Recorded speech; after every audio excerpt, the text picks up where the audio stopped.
Hello childrens, আসসালামু আলাইকুম। Welcome to স্টোরিল্যান্ড।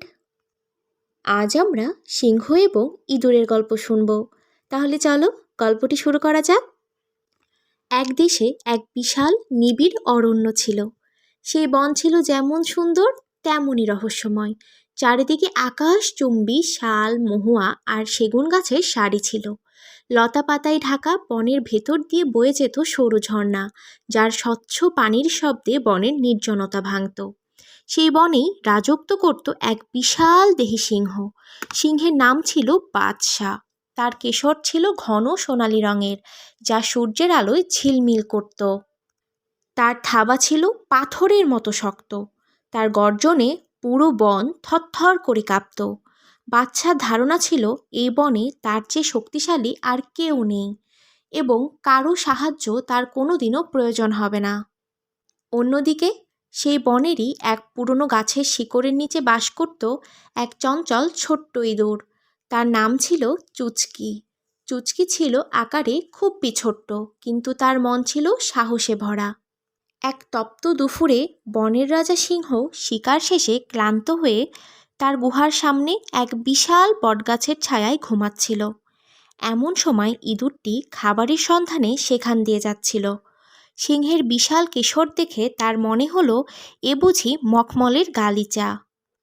সে কৌতূহল সামলাতে না পেরে সিংহের পিঠের ওপর দৌড়াদৌড়ি শুরু করলো। ইঁদুরের লাফালাফিতে সিংহের ঘুম ভেঙে গেল। সিংহ ভীষণ রেগে গেল। রেগে গিয়ে তার বিশাল থাবায় ইঁদুরটিকে খপ করে ধরে ফেলল। সে গর্জন করে বলল, তোর এত বড় সাহস! তুই আমার ঘুমে ব্যাঘাত ঘটালি। আজই তোকে আমি খেয়ে ফেলবো।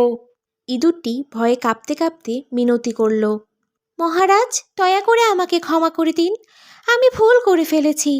আপনি যদি আজকে আমাকে ছেড়ে দেন তবে আমি কথা দিচ্ছি আপনার বিপদের সময় অবশ্যই আমি আপনাকে কোনো না কোনোভাবে সাহায্য করব। সিংহ অট্টহাসি দিয়ে উঠল। তুই পুচকে ইঁদুর আমাকে সাহায্য করবি? ঠিক আছে, তোর কথা শুনে আমার বেশ মজা লাগলো।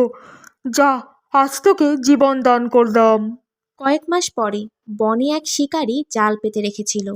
সিংহটি অজান্তেই সেই জালে আটকা পড়ে গেল।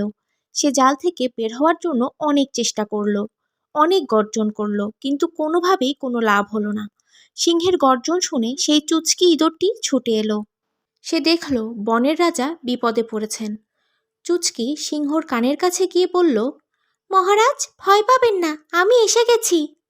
চুচকি তার ধারালো দাঁত জালের দড়িগুলো কাটতে শুরু করলো। তার দাঁতগুলো এতই ধারালো ছিল যে জালের প্রত্যেকটি দড়ি কেটে গেল। কিছুক্ষণের মধ্যেই পুরো জালটি কেটে গেল। সিংহ মুক্ত হয়ে গেল। সিংহ অবাক হয়ে দেখল ছোট্ট ইঁদুরটি তার প্রাণ বাঁচিয়েছে। সেই ইঁদুরটিকে ধন্যবাদ জানালো এবং তারা বন্ধু হয়ে গেল।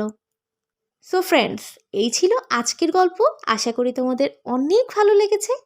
খুব শীঘ্রই নতুন আরেকটি গল্প নিয়ে আমি তোমাদের মাঝে উপস্থিত হব।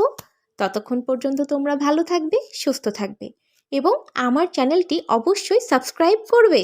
ধন্যবাদ।